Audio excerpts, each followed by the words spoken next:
ರಾಜಧಾನಿ ಬೆಂಗಳೂರಲ್ಲಿ ರಾಮನವಮಿ ಸಂಭ್ರಮ. ಸಿಲಿಕಾನ್ ಸಿಟಿ ಬೆಂಗಳೂರಿನ ಹಲವು ದೇಗುಲಗಳಲ್ಲಿ ರಾಮನಾಮ ಜಪ ಮಾಡಲಾಗ್ತಾ ಇದೆ. ರಾಜಾಜಿನಗರದ ರಾಮ ಮಂದಿರದಲ್ಲಿ ವಿಶೇಷ ಪೂಜೆ ನೆರವೇರಿತು. ರಾಮನವಮಿ ಪ್ರಯುಕ್ತ ವಿಶೇಷ ಅಲಂಕಾರ ಪೂಜೆಯನ್ನು ಮಾಡಲಾಗಿದೆ. ಇನ್ನು ರಾಮ ಮಂದಿರದ ಒಳಗೆ ಅಯೋಧ್ಯ ಮಂದಿರದ ಮಾದರಿ ನಿರ್ಮಾಣ ಮಾಡಲಾಗಿದೆ. ಬಗೆ ಬಗೆಯ ಹೂವುಗಳಿಂದ ದೇಗುಲಕ್ಕೆ ಸಿಂಗಾರ ಮಾಡಲಾಗಿದೆ. ರಾಮನವಮಿ ಹಿನ್ನೆಲೆ ಇವತ್ತು ಬಿಬಿಎಂಪಿ ವ್ಯಾಪ್ತಿಯಲ್ಲಿ ಪ್ರಾಣಿವಧೆ ಹಾಗೂ ಮಾಂಸ ಮಾರಾಟಕ್ಕೆ ನಿಷೇಧವನ್ನು ಹೇರಲಾಗಿದೆ. ಕಸಾಯಿಖಾನೆಯಲ್ಲಿ ಪ್ರಾಣಿವಧೆ ಮಾಡುವುದನ್ನು ಸಂಪೂರ್ಣವಾಗಿ ನಿಷೇಧವನ್ನು ಮಾಡಿ ಬಿಬಿಎಂಪಿ ಪಶುಪಾಲನಾ ವಿಭಾಗದ ಜಂಟಿ ನಿರ್ದೇಶಕರು ಆದೇಶವನ್ನು ಹೊರಡಿಸಿದ್ದಾರೆ. ನಾಡಿನಾದ್ಯಂತ ರಾಮನವಮಿ ಸಂಭ್ರಮ. ಚಿಕ್ಕಬಳ್ಳಾಪುರ ಜಿಲ್ಲೆಯ ನಂದಿ, ರಂಗಸ್ಥಳ, ಗಡಿದಂ, ಆಲಂಬಗಿರಿ ದೇವಸ್ಥಾನಗಳಲ್ಲಿ ವಿಶೇಷ ಪೂಜೆಯನ್ನು ಸಲ್ಲಿಕೆ ಮಾಡಲಾಗುತ್ತಿದೆ. ಜಿಲ್ಲೆಯಾದ್ಯಂತ ಭರ್ಜರಿಯಾಗಿ ರಾಮನಾಮ ಸ್ಮರಣೆ ಮಾಡಲಾಗ್ತಾ ಇದ್ದು, ದಾರಿ ಹೋಕರಿಗೆ ಪಾನಕ ಪ್ರಸಾದ ಹಂಚಿಕೆ ಮಾಡಲಾಗುತ್ತಿದೆ. ಹಲವು ದೇಗುಲಗಳಲ್ಲಿ ವಿಶೇಷ ಹರಿಸೇವೆ ಆಯೋಜನೆ ಮಾಡಲಾಗಿದೆ. ದೇಶಾದ್ಯಂತ ಶ್ರೀರಾಮನವಮಿ ಪ್ರಯುಕ್ತ ವಿಶೇಷ ಪೂಜೆ ಪುನಸ್ಕಾರಗಳು ನಡೆದಿವೆ. ಅಯೋಧ್ಯೆಯಲ್ಲೂ ಬಾಲರಾಮನಿಗೆ ವಿಶೇಷ ಪೂಜೆ, ಅಲಂಕಾರ, ಅಭಿಷೇಕಗಳು ನಡೆದಿವೆ. ಬಾಲರಾಮನ ದರ್ಶನಕ್ಕೆ ಭಕ್ತರ ದಂಡೇ ಹರಿದು ಬರ್ತಾ ಇದ್ದು, ಬಿಗಿ ಪೊಲೀಸ್ ಭದ್ರತೆ ನಿಯೋಜಿಸಲಾಗಿದೆ. ಉತ್ತರ ಪ್ರದೇಶದ ಅಯೋಧ್ಯೆಯಲ್ಲಿ ರಾಮನವಮಿ ಹಿನ್ನೆಲೆಯಲ್ಲಿ ಅಪಾರ ಸಂಖ್ಯೆಯಲ್ಲಿ ಭಕ್ತರು ಆಗಮಿಸಿದ್ದಾರೆ. ಯಾವುದೇ ರೀತಿಯ ಅಹಿತಕರ ಘಟನೆ ನಡೆಯದಂತೆ ಎಚ್ಚರಿಕೆಯನ್ನು ವಹಿಸಲಾಗಿದೆ. ಭಕ್ತರಿಗೆ ಯಾವುದೇ ರೀತಿಯ ಸಮಸ್ಯೆ ಆಗದಂತೆ ಪೊಲೀಸ್ ಇಲಾಖೆ ಬಂದೋಬಸ್ತ್ ಮಾಡಿಕೊಂಡಿದೆ. ಇನ್ನು ಭದ್ರತೆಗಾಗಿ ಎಐ ಡ್ರೋನ್ಗಳನ್ನು ಬಳಕೆ ಮಾಡಿಕೊಳ್ಳಲಾಗಿದ್ದು, ಡ್ರೋನ್ ಮೂಲಕ ಕಣ್ಗಾವಲು ವಹಿಸಲಾಗಿದೆ. ದೇಶಾದ್ಯಂತ ರಾಮನವಮಿ ಸಂಭ್ರಮ. ದೇಶದೆಲ್ಲೆಡೆ ಅತ್ಯಂತ ವೈಭವದಿಂದ ರಾಮನವಮಿ ಆಚರಣೆ ಮಾಡಲಾಗ್ತಾ ಇದೆ. ಇನ್ನು ರಾಮ ಜನ್ಮಭೂಮಿ ಅಯೋಧ್ಯೆಯಲ್ಲೂ ಸಂಭ್ರಮ ಜೋರಾಗಿದೆ.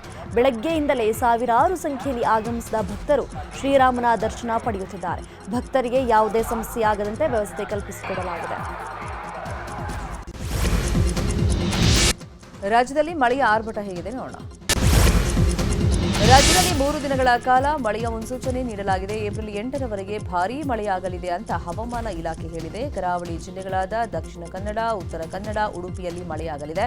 ಇನ್ನು ದಕ್ಷಿಣ ಒಳನಾಡು ಪ್ರದೇಶದಲ್ಲೂ ಮಳೆ ಇರಲಿದೆ. ಗದಗ, ಹಾವೇರಿ, ಕೊಪ್ಪಳ ಮತ್ತು ರಾಯಚೂರು ಜಿಲ್ಲೆಗಳಲ್ಲಿ ಸಾಧಾರಣ ಮಳೆಯಾಗುವಂತ ಸಾಧ್ಯತೆ ಇದೆ ಅಂತ ಹವಾಮಾನ ಇಲಾಖೆ ಮಾಹಿತಿ ಕೊಟ್ಟಿದೆ. ಚಾಮರಾಜನಗರ ಜಿಲ್ಲೆಯಲ್ಲಿ ನಿನ್ನೆ ಭಾರೀ ಮಳೆ ಸುರಿದಿದೆ. ಮಳೆಯಿಂದಾಗಿ ಮನೆಗೆ ನೀರು ನುಗ್ಗಿದೆ. ಕೊಳ್ಳೇಗಾಲದ ವಾರ್ಡ್ ಸಂಖ್ಯೆ 1ರಲ್ಲಿ ಘಟನೆ ನಡೆದಿದೆ. ಯುಜಿಡಿಯಲ್ಲಿದ್ದ ಕಸ ತೆಗೆಯದ ಪರಿಣಾಮ ಘಟನೆ ನಡೆದಿದೆ. ಮನೆಗೆ ನೀರು ನುಗ್ಗಿದರ ಪರಿಣಾಮ ಮನೆಯಲ್ಲಿದ್ದ ದವಸ ಧಾನ್ಯಗಳು ನೀರಿನಲ್ಲಿ ಮುಳುಗಿವೆ. ನಗರಸಭಾ ಸದಸ್ಯೆ ಕವಿತಾ ವಿರುದ್ಧ ಜಿಪಿ ಮಲ್ಲಪ್ಪಾಪುರಂ ನಿವಾಸಿಗಳು ಆಕ್ರೋಶವನ್ನು ಹೊರಹಾಕಿದ್ದಾರೆ. ಪ್ರತಿ ಬಾರಿಯೂ ಮಳೆ ಬಂದಾಗ ಮನೆಗೆ ನೀರು ನುಗ್ಗುತ್ತೆ. ಈ ಬಗ್ಗೆ ಅಧಿಕಾರಿಗಳಿಗೆ ಹೇಳಿದ್ರೂ ಕ್ಯಾರೆ ಅಂತಿಲ್ಲ ಅಂತ ಹೇಳಿದ್ದಾರೆ. ದಕ್ಷಿಣ ಕನ್ನಡ ಜಿಲ್ಲೆಯ ಗ್ರಾಮೀಣ ಭಾಗದಲ್ಲಿ ಭಾರೀ ಮಳೆಯಾಗಿದೆ. ಬೆಳ್ತಂಗಡಿ ತಾಲೂಕಿನ ಹಲವೆಡೆ ಕಡಬ, ನೆಲ್ಯಾಡಿ, ಸುಳ್ಯ, ಪಂಜ ಕಡೆಗಳಲ್ಲಿ ಗುಡುಗು ಸಹಿತ ಭಾರೀ ಮಳೆಯಾಗಿದೆ. ಸಂಜೆಯಾಗ್ತಾ ಇದ್ದಂಗೆ ಸುರಿದ ಭಾರೀ ಮಳೆಯಿಂದಾಗಿ ಮರ, ವಿದ್ಯುತ್ ಕಂಬಗಳು ಧರಾಶಾಹಿಯಾಗಿವೆ. ಇನ್ನೂ 3 ದಿನ ಮಳೆಯಾಗುವಂತ ಸಾಧ್ಯತೆ ಇದೆ. ಚಿಕ್ಕಮಗಳೂರಲ್ಲೂ ಮಳೆರಾಯ ಅಬ್ಬರಿಸಿದ್ದಾನೆ. ಕಳಸ ಸುತ್ತಮುತ್ತ ಬಿದ್ದ ಮಳೆಗೆ ಬೃಹತ್ ಮರವೊಂದು ಮುರಿದು ಮನೆ ಮೇಲೆ ಬಿದ್ದುಬಿಟ್ಟಿದೆ. ಇದರಿಂದ ಮನೆಯ ಹೆಂಚುಗಳೆಲ್ಲ ಪುಡಿ ಪುಡಿಯಾಗಿದ್ದು, ಅದೃಷ್ಟವಶಾತ್ ಮನೆಯಲ್ಲಿದ್ದವರು ಪ್ರಾಣಾಪಾಯದಿಂದ ಪಾರಾಗಿದ್ದಾರೆ. ಹಾಸನ ಜಿಲ್ಲೆಯ ವಿವಿಧೆಡೆ ಧಾರಾಕಾರ ಮಳೆಯಾಗಿದೆ. ಬಿರುಗಾಳಿ ಸಹಿತ ಸುರಿದಂತ ಮಳೆಗೆ ವಾಣಿಜ್ಯ ಮಳಿಗೆಯ ಮೇಲ್ಛಾವಣಿ ಕುಸಿದು ಬಿದ್ದಿದೆ. ಇದರಿಂದ 6ಕ್ಕೂ ಹೆಚ್ಚು ವಾಹನಗಳು ಜಖಂಗೊಂಡಿವೆ. ಈ ವೇಳೆ ಅಂಗಡಿ ಕೆಳಗೆ ನಿಂತಿದ್ದ 10 ಮಂದಿ ಪ್ರಾಣಾಪಾಯದಿಂದ ಪಾರಾಗಿದ್ದಾರೆ. ಈಗ ರಾಜ್ಯದ ಪ್ರಮುಖ ಸುದ್ದಿ. ಕ್ಯಾತಮಾರನಹಳ್ಳಿ ವಿವಾದಿತ ಸ್ಥಳದಲ್ಲಿ ಮದರಸಾ ರೀಓಪನ್ ಮಾಡಲು ಡಿಸಿ ಅನುಮತಿ ಕೊಟ್ಟಿದ್ದಾರೆ. ಇದೀಗ ಮದರಸಾ ತೆರೆಯಲು ಡಿಸಿ ನೀಡಿರುವ ಆದೇಶ ಮತ್ತೊಂದು ಧರ್ಮದಂಗಲ್ಗೆ ಕಾರಣವಾಗುತ್ತಾ ಅನ್ನೋ ಅನುಮಾನ ಮೂಡಿದೆ. ಇನ್ನು ಮದರಸಾಗೆ ಅನುಮತಿ ನೀಡಿರುವ ವಿಚಾರವಾಗಿ ಹಿಂದೂ ಮುಖಂಡರು ಸಭೆ ನಡೆಸಿದ್ದಾರೆ. ಡಿಸಿ ಅನುಮತಿಗೆ ವಿರೋಧ ವ್ಯಕ್ತಪಡಿಸಿರುವ ಕ್ಯಾತಮಾರನಹಳ್ಳಿಯ ಹಿಂದೂ ಮುಖಂಡರು ತಮ್ಮ ಮುಂದಿನ ನಡೆಗೆ ನಿರ್ಧಾರವನ್ನು ಕೈಗೊಂಡಿದ್ದಾರೆ. ಉಡುಪಿಯ ಬಾರ್ಕೂರಿನಲ್ಲಿ ನೀರಿಗಾಗಿ ಗಲಾಟೆ ವಿಚಾರವಾಗಿ ಕಾಂಟ್ರಾಕ್ಟರ್ ಜೊತೆ ಪೊಲೀಸರು ಕೈಜೋಡಿಸಿದ್ರ ಅನ್ನೋ ಅನುಮಾನ ಮೂಡಿದೆ. ಬಾವಿ ನೀರು ಕೊಂಡೊಯ್ಯಲು ನಕಲಿ ಪತ್ರಕರ್ತ ವಿಶ್ವನಾಥ್ ಬೆಳ್ಳಂಪಳ್ಳಿ ಮೂಲಕ ಡೀಲ್ ಫಿಕ್ಸ್ ಮಾಡಲಾಗಿದೆ. ಬ್ರಹ್ಮಾವರದ ಇನ್ಸ್ಪೆಕ್ಟರ್ಗೆ 1 ಲಕ್ಷವಂತೆ, ನಕಲಿ ಪತ್ರಕರ್ತ ವಿಶ್ವನಾಥ್ಗೆ 2 ಲಕ್ಷವಂತೆ, ಒಟ್ಟು 3 ಲಕ್ಷ ರೂಪಾಯಿಗೆ ಡೀಲ್ ಕುದುರಿಸಿರುವಂತಹ ಮಾಹಿತಿ ಇದೆ. ಇನ್ನು ಬಾವಿ ನೀರು ಕೊಂಡೊಯ್ಯಲು ವಿರೋಧ ಮಾಡುವವರ ಬಂಧನಕ್ಕೆ ಸಂಚು ರೂಪಿಸಲಾಗಿದ್ದು, 15 ಜನರನ್ನು ಅರೆಸ್ಟ್ ಮಾಡಿಸಿ ಕಾಮಗಾರಿ ನಡೆಸೋದಕ್ಕೆ ಪ್ಲಾನ್ ಅನ್ನ ಮಾಡಲಾಗಿತ್ತಂತೆ. ಸದ್ಯ ಈ ಆಡಿಯೋ ನ್ಯೂಸ್ 18ಗೆ ಲಭ್ಯವಾಗಿದೆ.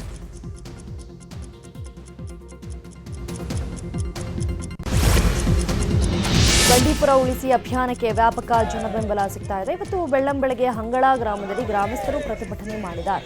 ರಸ್ತೆ ತಡೆದು ಟೈರ್ ಸುಟ್ಟು ಪ್ರತಿಭಟನೆ ಮಾಡಿದ್ದಾರೆ. ಕೇರಳ ಸರ್ಕಾರ ಹಾಗೂ ಪ್ರಿಯಾಂಕಾ ಗಾಂಧಿ ವಿರುದ್ಧ ಧಿಕ್ಕಾರ ಕೂಗಿದ ಪ್ರತಿಭಟನಾಕಾರರು ಒಂದು ವೇಳೆ ಒತ್ತಡಕ್ಕೆ ರಾಜ್ಯ ಸರ್ಕಾರ ಮಣಿದರೆ ಬೃಹತ್ ಹೋರಾಟದ ಎಚ್ಚರಿಕೆ ಕೊಟ್ಟಿದ್ದಾರೆ.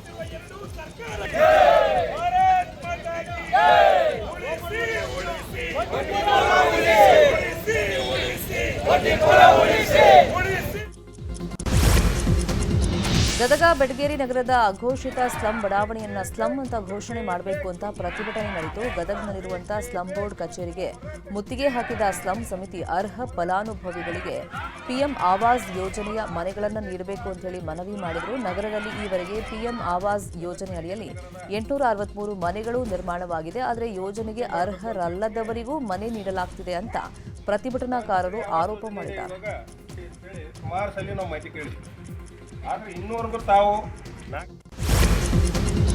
ಶ್ರೀಕೃಷ್ಣ ಮಠದ ಪರ್ಯಾಯ ಪುತ್ತಿಗೆ ಮಠಾಧೀಶರಾದ ಶ್ರೀ ಸುಗುಣೇಂದ್ರ ತೀರ್ಥರು ಪೀಠಾರೋಹಣ ಮಾಡಿ 50 ವರ್ಷಗಳು ಪೂರ್ಣಗೊಂಡಿದೆ.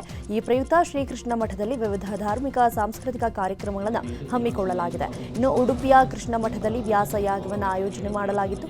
ಒಟ್ಟು 51 ಹೋಮಕುಂಡದಲ್ಲಿ ಋತ್ವಿಜರು ಯಾಗವನ್ನು ನೆರವೇರಿಸಿದರು.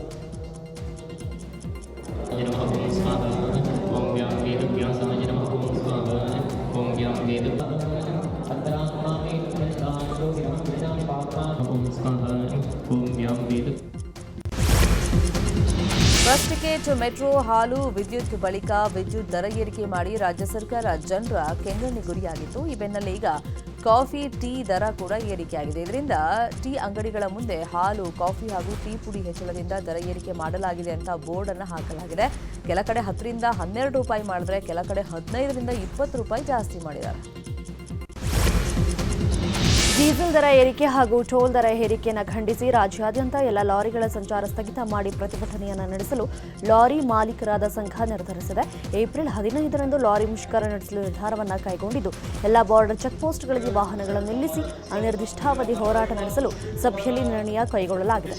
ಲಾರಿಗಳ ಜೊತೆಗೆ ಏರ್ಪೋರ್ಟ್ ಟ್ಯಾಕ್ಸಿ ಕೂಡ ಬಂದ್ ಆಗಲಿವೆ. ಬಾಗಲಕೋಟೆಯ ಮುಧೋಳ ತಾಲೂಕಿನಲ್ಲಿ ಎಗ್ಗಿಲ್ಲದೆ ಅಕ್ರಮ ಮರಳು ದಂಧೆ ನಡೀತಾ ಇದೆ. ಮರಳು ದಂಧೆಕೋರರು 18 ಬೋಟ್ಗಳ ಮೂಲಕ ಯಾರ ಭಯವಿಲ್ಲದೆ ಮರಳು ಲೂಟಿ ಮಾಡ್ತಾ ಇದ್ದಾರೆ. ನಿತ್ಯ ಮರಳು ಸಾಗಾಟ ಮಾಡೋದ್ರಿಂದ ಘಟಪ್ರಭಾ ನದಿ ಒಡಲು ಬರಿದಾಗ್ತಾ ಇದೆ. ಸಚಿವ ಆರ್ ಬಿ ತಿಮ್ಮಾಪುರ ಕ್ಷೇತ್ರದಲ್ಲಿ ಯಾರು ಹೇಳೋರು ಇಲ್ಲ. ಅಕ್ರಮ ಮರಳು ಗಣಿಗಾರಿಕೆಯಿಂದ ನಿತ್ಯ ನೂರಾರು ಟಿಪ್ಪರ್ ಟ್ರ್ಯಾಕ್ಟರ್ಗಳು ಓಡಾಡ್ತಾ ಇರೋದ್ರಿಂದ ರೈತರಿಗೂ ಸಂಕಷ್ಟ. ಈ ಬಗ್ಗೆ ಅನ್ನದಾತರು ದೂರು ಕೊಟ್ಟರೂ ಅಧಿಕಾರಿಗಳು ಕ್ಯಾರೆ ಅಂತಿಲ್ಲ. ಇತ್ತೀಚೆಗೆ ಪುಂಡರ ಹುಚ್ಚಾಟ ಮಿತಿ ಮೀರ್ಬಿಟ್ಟಿದೆ. ವೀಲಿಂಗ್ ಮಾಡ್ತಾ ಕೆಲವು ಪುಂಡಾಟ ಆಡ್ತಿದ್ದಾರೆ, ಇನ್ನು ಕೆಲವರು ಕಾರಲ್ಲೇ ಅಟ್ಟಹಾಸವನ್ನು ಮೆರೆದಿದ್ದಾರೆ. 7 ಜನ ಯುವಕರು ಕಾರಿನ ಹೊರಭಾಗ ಕುಳಿತು ಪ್ರಯಾಣಿಸಿರೋ ದೃಶ್ಯ ದಕ್ಷಿಣ ಕನ್ನಡ ಜಿಲ್ಲೆ ಸುಳ್ಯ ತಾಲೂಕಿನ ಸಂಪಾಜೆ ಹಾಗೂ ಸುಳ್ಯ ರಸ್ತೆಯಲ್ಲಿ ಕಂಡುಬಂದಿದೆ. ಕಾರಿನ ಸನ್ರೂಫ್ ಮತ್ತು ಕಿಟಕಿಯಿಂದ ಹೊರಬಂದು ಡ್ಯಾನ್ಸ್ ಮಾಡಿದ್ದಾರೆ. ಅಲ್ಲದೆ ಕಾರನ್ನು ವೇಗವಾಗಿ ಚಲಾಯಿಸಿಕೊಂಡು ಪುಂಡಾಟ ಆಡಿದ್ದಾರೆ. ಮಂಗಳೂರಿನಲ್ಲಿ ಕೋಟ್ಯಾಂತರ ವೆಚ್ಚದಲ್ಲಿ ಹೈಟೆಕ್ ಮಾರುಕಟ್ಟೆ ನಿರ್ಮಿಸಿದರೂ ಉದ್ಘಾಟನೆ ಭಾಗ್ಯ ಮಾತ್ರ ಸಿಕ್ಕಿಲ್ಲ. ಕಾಮಗಾರಿ ಮುಗಿದು 3 ವರ್ಷ ಕಳೆದರೂ ಉದ್ಘಾಟನೆಯಾಗಿಲ್ಲ. 2018ರ ಮಾರ್ಚ್ 26ರಂದು ಆಗಿನ ಶಾಸಕರು 12.30 ಕೋಟಿ ರೂಪಾಯಿ ಮೊತ್ತದಲ್ಲಿ ಮಾರುಕಟ್ಟೆ ನಿರ್ಮಾಣಕ್ಕೆ ಶಿಲಾನ್ಯಾಸ ಮಾಡಿದ್ರು. ಬಳಿಕ ಕೆಯುಐಡಿಎಫ್ಸಿ 8.64 ಕೋಟಿ ರೂಪಾಯಿ ಸಾಲ ಮತ್ತು ಮಂಗಳೂರು ಪಾಲಿಕೆ 3.66 ಕೋಟಿ ರೂಪಾಯಿ ಹಣಕಾಸು ವ್ಯವಸ್ಥೆ ಮಾಡಿತ್ತು. 2022ರ ಡಿಸೆಂಬರ್ನಲ್ಲಿ ಕಾಮಗಾರಿ ಮುಗಿದಿತ್ತು. ಆದರೆ ಈಗ ಕಟ್ಟಡ ಸರಿಯಿಲ್ಲ, ನಾವು ವ್ಯಾಪಾರ ಮಾಡಲ್ಲ ಅಂತ ವ್ಯಾಪಾರಸ್ಥರು ಹಿಂದೇಟನ್ನ ಹಾಕಿದ್ದಾರೆ. ಕೊಲ್ಲೂರಿನ ಶ್ರೀ ಮೂಕಾಂಬಿಕಾ ಕ್ಷೇತ್ರದಲ್ಲಿ ಚಂಡಿಕಾ ಹೋಮದಿಂದಲೇ ವಾರ್ಷಿಕ 1.77 ಕೋಟಿ ರೂಪಾಯಿ ಆದಾಯ ಬಂದಿದೆ. ಇನ್ನು ದೇಗುಲದ ಆದಾಯವು ವರ್ಷದಿಂದ ವರ್ಷಕ್ಕೆ ಏರಿಕೆ ಆಗ್ತಾ ಇದ್ದು 2024-25ನೇ ಸಾಲಿನಲ್ಲಿ 71 ಕೋಟಿ ರೂಪಾಯಿ ದಾಟಿದೆ. ಇದು ಕಳೆದ ವರ್ಷಕ್ಕಿಂತ 3 ಕೋಟಿ ರೂಪಾಯಿ ಹುಂಡಿಯಲ್ಲಿ ಕಾಣಿಕೆ ರೂಪದಲ್ಲಿ ಸಂಗ್ರಹವಾಗಿದೆ. ಕುಕ್ಕೆ ಸುಬ್ರಹ್ಮಣ್ಯ ಕ್ಷೇತ್ರವನ್ನು ಹೊರತುಪಡಿಸಿದರೆ ಕೊಲ್ಲೂರು ರಾಜ್ಯದಲ್ಲೇ ಅತಿ ಹೆಚ್ಚು ಆದಾಯವಿರುವ ಕ್ಷೇತ್ರವಾಗಿದೆ. ಪಾವಗಡ ತಾಲೂಕಿನ ಯರ್ರಪಾಳ್ಯ ಗ್ರಾಮದಲ್ಲಿರುವಂತಹ ಕುಡಿಯೋ ನೀರಿನ ಘಟಕ ಕೆಟ್ಟು ನಿಂತಿದೆ. ಶುದ್ಧ ಕುಡಿಯೋ ನೀರಿನ ಘಟಕ ಕೆಟ್ಟು ನಿಂತು ವರ್ಷ ಕಳೆದರೂ ಜನಪ್ರತಿನಿಧಿಗಳು ಮಾತ್ರ ಕ್ಯಾರೆ ಅಂತಿಲ್ಲ. ನಲಿಗಾನಹಳ್ಳಿ ಪಂಚಾಯತ್ ವ್ಯಾಪ್ತಿಯಲ್ಲಿ ಶುದ್ಧ ನೀರಿನ ಘಟಕ ಇಲ್ಲದೆ ಜನ ಪರದಾಡ್ತಾ ಇದ್ದಾರೆ. ಕೂಡಲೇ ಶುದ್ಧ ನೀರಿನ ಘಟಕ ಸರಿಪಡಿಸುವಂತೆ ಸ್ಥಳೀಯರು ಒತ್ತಾಯ ಮಾಡಿದ್ದಾರೆ. ಈಗ ರಾಜಕೀಯದ ಪ್ರಮುಖ ಸುದ್ದಿಗಳು. ಮತ್ತು ಬಿಜೆಪಿ ಸಂಸ್ಥಾನ ದಿನಾಚರಣೆ. ಈ ಹಿನ್ನೆಲೆ ಬೆಂಗಳೂರಿನ ಬಿಜೆಪಿ ಕಚೇರಿಯಲ್ಲೂ ಸಂಸ್ಥಾಪನಾ ದಿನಾಚರಣೆ ಮಾಡಲಾಯಿತು. ಮಲ್ಲೇಶ್ವರಂನಲ್ಲಿರುವ ಬಿಜೆಪಿ ಕಚೇರಿಯಲ್ಲಿ ಬಿಜೆಪಿ ಸಂಸ್ಥಾಪಕ ನಾಯಕರ ಫೋಟೋಗೆ ಪುಷ್ಪಾರ್ಚನೆ ಮಾಡುವ ಮೂಲಕ ಆಚರಿಸಲಾಯಿತು. ಇನ್ನು ಕಾರ್ಯಕ್ರಮದಲ್ಲಿ ಮಾಜಿ ಸಿಎಂ ಯಡಿಯೂರಪ್ಪ, ಬಿಜೆಪಿ ರಾಜ್ಯಾಧ್ಯಕ್ಷ ಬಿವೈ ವಿಜಯೇಂದ್ರ, ಮಾಜಿ ಸಿಎಂ ಸದಾನಂದಗೌಡ, ಮೇಲ್ಮನೆ ವಿಪಕ್ಷ ನಾಯಕ ಛಲವಾದಿ ನಾರಾಯಣಸ್ವಾಮಿ, ಸಂಸದ ಪಿಸಿ ಮೋಹನ್, ಶಾಸಕ ಅಶ್ವಥ್ ನಾರಾಯಣ್, ಸಿಟಿ ರವಿ ಪಾಲ್ಗೊಂಡಿದ್ದರು. ಮಾಜಿ ಬಿಜೆಪಿ ರಾಜ್ಯಾಧ್ಯಕ್ಷರ ಪರವಾಗಿ ಹಾಲಿ ಕಾಂಗ್ರೆಸ್ ಅಧ್ಯಕ್ಷರು ಪ್ರಾರ್ಥನೆಯನ್ನ ಮಾಡಿದ್ದಾರಂತೆ. ಬಿಜೆಪಿ ಮಾಜಿ ರಾಜ್ಯಾಧ್ಯಕ್ಷರಾದ ನಳಿನ್ ಕುಮಾರ್ ಕಟೀಲ್ಗೆ ಮತ್ತೆ ರಾಜಕೀಯ ಸ್ಥಾನಮಾನ ಸಿಗಲಿ ಅಂತ ಡಿಕೆ ಶಿವಕುಮಾರ್ ಪ್ರಾರ್ಥನೆಯನ್ನ ಮಾಡಿದ್ದಾರಂತೆ. ಕಾಸರಗೋಡು ಬಳಿ ಇರುವಂತಹ ಮಧೂರು ಶ್ರೀ ಮದನಂತೇಶ್ವರ ದೇಗುಲಕ್ಕೆ ಡಿಕೆಶಿ ನಿನ್ನೆ ಭೇಟಿ ನೀಡಿ ಪ್ರಾರ್ಥನೆ ಮಾಡಿದ್ದಾರೆ. ಆ ಬಳಿಕ ಸಭಾ ಕಾರ್ಯಕ್ರಮದಲ್ಲಿ ಮಾತನಾಡಿದ ಡಿಕೆಶಿ, ನನ್ನ ಮಿತ್ರ ಮಾಜಿ ಲೋಕಸಭಾ ಸದಸ್ಯ ನಳಿನ್ ಕುಮಾರ್ ಕಟೀಲ್ಗೆ ಒಳ್ಳೆ ಸ್ಥಾನಮಾನ ಸಿಗಲಿ ಅಂತ ನಾನು ಪ್ರಾರ್ಥನೆ ಮಾಡ್ತೀನಿ ಅಂತ ಹೇಳಿದ್ರು. ಡಿಸಿಎಂ ಡಿಕೆ ಶಿವಕುಮಾರ್ ಹೈಕಮಾಂಡ್ ಭೇಟಿಯ ಬಳಿಕ ಈಗ ಸ್ವಕ್ಷೇತ್ರ ಕನಕಪುರ ಪ್ರವಾಸವನ್ನ ಕೈಗೊಂಡಿದ್ದಾರೆ. ಎಸ್ ಕರಿಯಪ್ಪನವರ ಜಯಂತ್ಯೋತ್ಸವ ಕಾರ್ಯಕ್ರಮದಲ್ಲಿ ಭಾಗಿಯಾಗಿ ನಂತರ ಕ್ಷೇತ್ರದ ಕಾರ್ಯಕರ್ತರು, ಮುಖಂಡರ ಜೊತೆ ಸ್ಥಳೀಯ ರಾಜಕೀಯ ಬೆಳವಣಿಗೆಗಳ ಬಗ್ಗೆ ಚರ್ಚೆ ನಡೆಸಲಿದ್ದಾರೆ. ಜೊತೆಗೆ ನೀರಾವರಿ ಇಲಾಖೆ ಅಧಿಕಾರಿಗಳ ಜೊತೆಗೆ ಕ್ಷೇತ್ರದ ನೀರಾವರಿ ವಿಚಾರವಾಗಿ ಕೆಲ ಅಭಿವೃದ್ಧಿ ಕಾರ್ಯಕ್ರಮಗಳ ಬಗ್ಗೆ ಮಾಹಿತಿಯನ್ನು ಪಡೆಯಲಿದ್ದಾರೆ. ಎಐಸಿಸಿ ಕಾರ್ಯಕಾರಿಣಿಯಲ್ಲಿ ಕೆಪಿಸಿಸಿ ಅಧ್ಯಕ್ಷರ ಬದಲಾವಣೆ, ಸಂಪುಟ ಪುನರ್ರಚನೆ, 4 ಎಂಎಲ್ಸಿಗಳ ನಾಮನಿರ್ದೇಶನ ವಿಚಾರಗಳು ನಿರ್ಧಾರವಾಗುತ್ತಾ ಅನ್ನೋ ಪ್ರಶ್ನೆ ಎದ್ದಿದೆ. ಇದೇ ಏಪ್ರಿಲ್ 8, 9ರಂದು ಎಐಸಿಸಿ ರಾಷ್ಟ್ರೀಯ ಕಾರ್ಯಕಾರಿಣಿ ಸಭೆ ನಡೆಯಲಿದೆ. ಗುಜರಾತ್ನ ಅಹಮದಾಬಾದ್ನಲ್ಲಿ ಕಾರ್ಯಕ್ರಮ ಆಯೋಜನೆಗೊಂಡಿದ್ದು 64 ವರ್ಷಗಳ ಬಳಿಕ ಈ ಸಮ್ಮೇಳನ ನಡೀತಾ ಇರುವುದು ವಿಶೇಷ.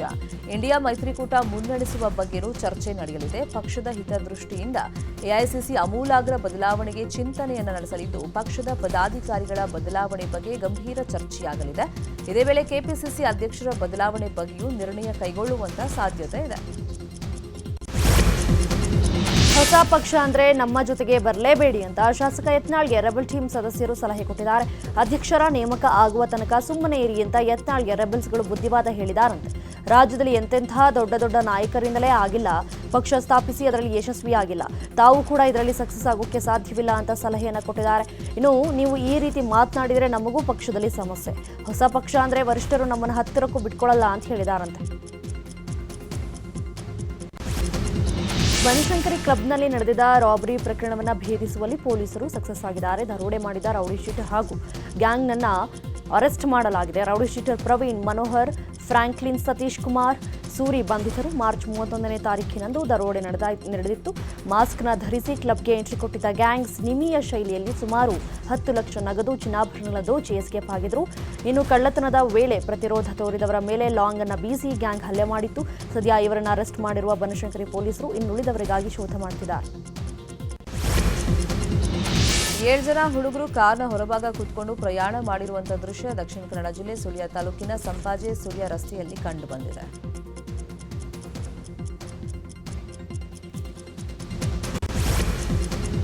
ಸಿಎಂ ಪದಕ ವಿಜೇತ ಇನ್ಸ್ಪೆಕ್ಟರ್ ಲಕ್ಷ ಲಂಚವನ್ನು ಪಡೆದಿದ್ದಾರೆ ಅನ್ನೋ ಆರೋಪ ಕೇಳಿಬಂದಿದೆ. ಮಂಗಳೂರು ಮಹಿಳಾ ಠಾಣೆಯ ಇನ್ಸ್ಪೆಕ್ಟರ್ ಬಾಲಕೃಷ್ಣ ವಿರುದ್ಧ ಮಹಿಳೆಯೊಬ್ಬರು ಆರೋಪಿಸಿದ್ದಾರೆ. ಪ್ರಕರಣವೊಂದನ್ನು ಮುಚ್ಚಿ ಹಾಕಲು 3 ಲಕ್ಷ ರೂಪಾಯಿ ಲಂಚವನ್ನು ಪಡೆದಿದ್ದು, ಲಂಚದ ಜೊತೆಗೆ 50 ಗ್ರಾಂ ಚಿನ್ನಾಭರಣವನ್ನು ಗುಳು ಮಾಡಿದ್ದಾರೆ ಅಂತ ಮಹಿಳೆ ಆರೋಪಿಸಿದ್ದಾರೆ. ಬೆಳ್ತಂಗಡಿ ಮೂಲದ ಮಹಿಳೆ ಮಂಗಳೂರು ಎಸಿಪಿ ಧನ್ಯಾ ಅವರಿಗೆ ಲಿಖಿತ ದೂರನ್ನು ದಾಖಲು ಮಾಡಿದ್ದಾರೆ. ಇನ್ನು 2024ರಲ್ಲಿ ಉಳ್ಳಾಲದಲ್ಲಿ ನಡೆದಿದ್ದಂತಹ ಕಳವು ಕೇಸ್ ಮುಚ್ಚಿಹಾಕಲು ಅವರು ಲಂಚ ಕೇಳಿದ್ದು ಠಾಣೆಯಲ್ಲೇ ಹಣವನ್ನು ನೀಡಿದ್ದೆ ಅಂತ ಮಹಿಳೆ ಹೇಳಿದ್ದಾರೆ. ಕೆಎಸ್ಆರ್ಟಿಸಿ ಬಸ್ನಲ್ಲಿ ಗೋಮಾಂಸ ಸಾಗಾಟ ಮಾಡ್ತಾ ಇದ್ದ ಮಹಿಳೆಯರನ್ನ ಹಿಂದೂಪರ ಕಾರ್ಯಕರ್ತರು ಪೊಲೀಸರಿಗೆ ಒಪ್ಪಿಸಿದ್ದಾರೆ. ಶಕೀರಾ ಬಿಪಾರಿ ಎಂಬ ಮಹಿಳೆ ಬಸ್ನಲ್ಲಿ ಗೋಮಾಂಸ ಸಾಗಾಟ ಮಾಡ್ತಾ ಇದ್ದು, ಗೋಮಾಂಸ ಕಂಡು ಕಂಡಕ್ಟರ್ ಮಹಿಳೆಯನ್ನ ಬಸ್ನಿಂದ ಕೆಳಗಿಳಿಸಿದ್ದಾರೆ. ಆ ಬಳಿಕ ಟಮ್ ವಾಹನದಲ್ಲಿ ಮಾಂಸ ಸಾಗಾಟ ಮಾಡಿದ್ದಾಳೆ. ವಿಷಯ ತಿಳಿತಾ ಇದ್ದಂತೆ ಆಗಮಿಸಿದ ಹಿಂದೂಪರ ಕಾರ್ಯಕರ್ತರು ಮಹಿಳೆಗೆ ಮುತ್ತಿಗೆ ಹಾಕಿ ಪೊಲೀಸರಿಗೆ ಒಪ್ಪಿಸಿದ್ದಾರೆ. ಸಿಲಿಕಾನ್ ಸಿಟಿ ಬೆಂಗಳೂರಿನಲ್ಲೊಂದು ಬೆಚ್ಚಿ ಬೀಳಿಸುವ ಘಟನೆ ಸಂಭವಿಸಿದೆ. ಕೋಚಿಂಗ್ ಸೆಂಟರ್ಗೆ ಮಕ್ಕಳನ್ನು ಕಳಿಸುವ ಮುನ್ನ ಪೋಷಕರು ಎಚ್ಚರ ವಹಿಸಬೇಕಿದೆ. 16 ವರ್ಷದ ಬಾಲಕಿ ಮೇಲೆ ಬ್ಯಾಡ್ಮಿಂಟನ್ ಕೋಚ್ ಅತ್ಯಾಚಾರ ಎಸಗಿದ್ದಾರೆ. 2 ವರ್ಷಗಳ ಹಿಂದೆ ಬ್ಯಾಡ್ಮಿಂಟನ್ ತರಬೇತಿಗೆ ಬಾಲಕಿಯನ್ನು ಸೇರಿಸಲಾಗಿತ್ತು. ಈ ವೇಳೆ ತಮಿಳುನಾಡಿನ ಕೋಚ್ ಸುರೇಶ್ ಬಾಲಾಜಿ ಅತ್ಯಾಚಾರ ಮಾಡಿದ್ದಾನೆ ಎನ್ನಲಾಗಿದೆ. ಅಲ್ಲದೆ ರಜೆಗೆ ಅಜ್ಜಿ ಮನೆಗೆ ತೆರಳಿದ ವೇಳೆ ಅಪ್ರಾಪ್ತೆ ಕೋಚ್ಗೆ ಅಜ್ಜಿ ಮೊಬೈಲ್ನಿಂದ ನಗ್ನ ಫೋಟೋಗಳನ್ನು ಕಳಿಸಿದ್ಲು. ಸದ್ಯ ಈ ಫೋಟೋಗಳನ್ನು ನೋಡಿದಂತಹ ಅಜ್ಜಿ ಪೋಷಕರಿಗೆ ಮಾಹಿತಿಯನ್ನು ಕೊಟ್ಟಿದ್ದು, ಪೋಷಕರು ಆರೋಪಿಯ ವಿರುದ್ಧ ದೂರು ಕೊಟ್ಟ ಹಿನ್ನೆಲೆ ಆರೋಪಿಯನ್ನು ಅರೆಸ್ಟ್ ಮಾಡಲಾಗಿದೆ. ರಿಲಯನ್ಸ್ ಇಂಡಸ್ಟ್ರೀಸ್ ನಿರ್ದೇಶಕ ಅನಂತ್ ಅಂಬಾನಿಯವರ ಧಾರ್ಮಿಕ ಪಾದಯಾತ್ರೆ ಇವತ್ತು ಮುಕ್ತಾಯಗೊಂಡಿದೆ. ಗುಜರಾತ್ನ ಜಾಮ್ನಗರದಿಂದ ದ್ವಾರಕಾಧೀಶ ದೇವಸ್ಥಾನದವರೆಗೆ ಪಾದಯಾತ್ರೆಯನ್ನು ನಡೆಸಿದ್ದಾರೆ. ಪಾದಯಾತ್ರೆ ಬಳಿಕ ಪೂಜೆಯ ವೇಳೆ ತಾಯಿ ನೀತಾ ಅಂಬಾನಿ, ಪತ್ನಿ ರಾಧಿಕಾ ಮರ್ಚೆಂಟ್ ಕೂಡ ಭಾಗಿಯಾಗಿದ್ದಾರೆ. ಅನಂತ್ ಅಂಬಾನಿಯವರು ತಮ್ಮ 30ನೇ ವರ್ಷದ ಹುಟ್ಟುಹಬ್ಬದ ಪ್ರಯುಕ್ತ ಕೈಗೊಂಡಿದ್ದ ಪಾದಯಾತ್ರೆ ರಾಮನವಮಿಯಂದೇ ದ್ವಾರಕಾಧೀಶ ದೇವಸ್ಥಾನ ತಲುಪಿದೆ. ಪಾದಯಾತ್ರೆ ಸಂಪನ್ನವಾದ ಬಗ್ಗೆ ಅಂಬಾನಿ ಕುಟುಂಬ ಹರ್ಷ ವ್ಯಕ್ತಪಡಿಸಿದೆ. ಇನ್ನು ಕೆಲವೇ ಕ್ಷಣಗಳಲ್ಲಿ ಪ್ರಧಾನಿ ಮೋದಿ ಪಂಬನ್ ಸೇತುವೆ ಉದ್ಘಾಟನೆ ಮಾಡಲಿದ್ದಾರೆ. ಇನ್ನು ಸೇತುವೆ ಉದ್ಘಾಟನೆಗೂ ಮುನ್ನ ನಿನ್ನೆ ಟ್ರಯಲ್ ರನ್ ನಡೆಯಿತು. ರಾಮೇಶ್ವರಂ ತಾಂಬರಂ ಮಧ್ಯೆ ರೈಲು ಸಂಚಾರ ನಡೆಯಿತು. ಕಾಂಗ್ರೆಸ್ ಹಾಗೂ ಮುಸ್ಲಿಂ ಲೀಗ್ ವಿರೋಧದ ನಡುವೆ ವಕ್ಫ್ ತಿದ್ದುಪಡಿ ಬಿಲ್ ಪಾಸ್ ಆಗಿತ್ತು. ಆ ಬಿಲ್ಗೆ ನಿನ್ನೆ ರಾಷ್ಟ್ರಪತಿ ದ್ರೌಪದಿ ಮುರ್ಮು ಅಂಕಿತ ಹಾಕಿದ್ದಾರೆ. ಉತ್ತರ ಪ್ರದೇಶದ ಸಂಭಾಲ್ನಲ್ಲಿ ಭಾರೀ ಪ್ರಮಾಣದಲ್ಲಿ ಅಗ್ನಿ ಅನಾಹುತ ಸಂಭವಿಸಿದೆ. ಸಂಭಾಲ್ ಜಿಲ್ಲೆಯಲ್ಲಿರುವಂತಹ ಹಯಾತ್ ನಗರ ಪೊಲೀಸ್ ಠಾಣೆ ಮುಂಭಾಗ ಅಗ್ನಿ ಅವಘಡ ಸಂಭವಿಸಿದೆ. ಹೈಟೆನ್ಷನ್ ತಂತಿ ತುಂಡಾಗಿ ಬಿದ್ದ ಪರಿಣಾಮ ಬೆಂಕಿ ಕಾಣಿಸಿಕೊಂಡಿದೆ. ಉತ್ತರ ಪ್ರದೇಶದ ಬರೇಲಿಯಲ್ಲಿ ಕಟ್ಟಡ ಕುಸಿದಿದೆ. ನಿನ್ನೆ ತಡರಾತ್ರಿ ಏಕಾಏಕಿ ಕಟ್ಟಡ ಕುಸಿದು ಬಿದ್ದಿದೆ. ಕಟ್ಟಡ ಕುಸಿತಕ್ಕೆ ಕಾರಣ ಇನ್ನೂ ತಿಳಿದುಬಂದಿಲ್ಲ. ಮಧ್ಯಪ್ರದೇಶದ ಬೇತೂಲ್ನಲ್ಲಿ ಭಾರೀ ಪ್ರಮಾಣದ ಕಾಡ್ಗಿಚ್ಚು ಉಂಟಾಗಿದೆ. ಕಾಡ್ಗಿಚ್ಚಿನಿಂದಾಗಿ ಅಪಾರ ಪ್ರಮಾಣದ ನಷ್ಟವಾಗಿದೆ. ಸುಮಾರು ಎಕರೆಯಷ್ಟು ಪ್ರದೇಶ ಸುಟ್ಟು ಭಸ್ಮವಾಗಿದೆ. ಸ್ಥಳಕ್ಕೆ ಆಗಮಿಸಿದಂಥ ಅಗ್ನಿಶಾಮಕ ದಳದ ಸಿಬ್ಬಂದಿ ಬೆಂಕಿ ನಂದಿಸುವಂತ ಕಾರ್ಯ ಮಾಡ್ತಾ ಇದ್ದಾರೆ. ಇತ್ತ ಪಶ್ಚಿಮ ಬಂಗಾಳದ ಹೌರಾದಲ್ಲೂ ಅಗ್ನಿ ಅವಘಡ ಸಂಭವಿಸಿದೆ. ಗೋಡೌನ್ನಲ್ಲಿ ಕಾಣಿಸಿಕೊಂಡ ಬೆಂಕಿ ಎಲ್ಲೆಡೆ ವ್ಯಾಪಿಸಿದೆ. ಅಗ್ನಿ ಅವಘಡದಿಂದ ಗೋಡೌನ್ ಸುಟ್ಟು ಭಸ್ಮವಾಗಿದೆ. ಇನ್ನು ಶಾರ್ಟ್ ಸರ್ಕ್ಯೂಟ್ನಿಂದಾಗಿ ಬೆಂಕಿ ಕಾಣಿಸಿಕೊಂಡಿರಬೇಕು ಅಂತ ಅಂದಾಜಿಸಲಾಗಿದೆ. ಅಮೆರಿಕ ಅಧ್ಯಕ್ಷ ಡೊನಾಲ್ಡ್ ಟ್ರಂಪ್ ತಮ್ಮ ಅಧಿಕಾರದ 2ನೇ ಅವಧಿಯಲ್ಲಿ ಇದೇ ಮೊದಲ ಬಾರಿಗೆ ಜನರಿಂದ ಭಾರೀ ಪ್ರತಿರೋಧವನ್ನು ಎದುರಿಸ್ತಾ ಇದ್ದಾರೆ. ಟ್ರಂಪ್ ಅವರ ರಾಜಕೀಯ ಮತ್ತು ಆರ್ಥಿಕ ನಿಲುವುಗಳು ಆಕ್ರೋಶಕ್ಕೆ ಕಾರಣ ಆಗಿದೆ. ಅಮೆರಿಕದ ಹಲವು ಪ್ರಮುಖ ನಗರಗಳಲ್ಲಿ ಹ್ಯಾಂಡ್ಸ್ ಆಫ್ ಪ್ರತಿಭಟನಾ ರ್ಯಾಲಿಗಳನ್ನು ಹಮ್ಮಿಕೊಳ್ಳಲಾಗಿದೆ.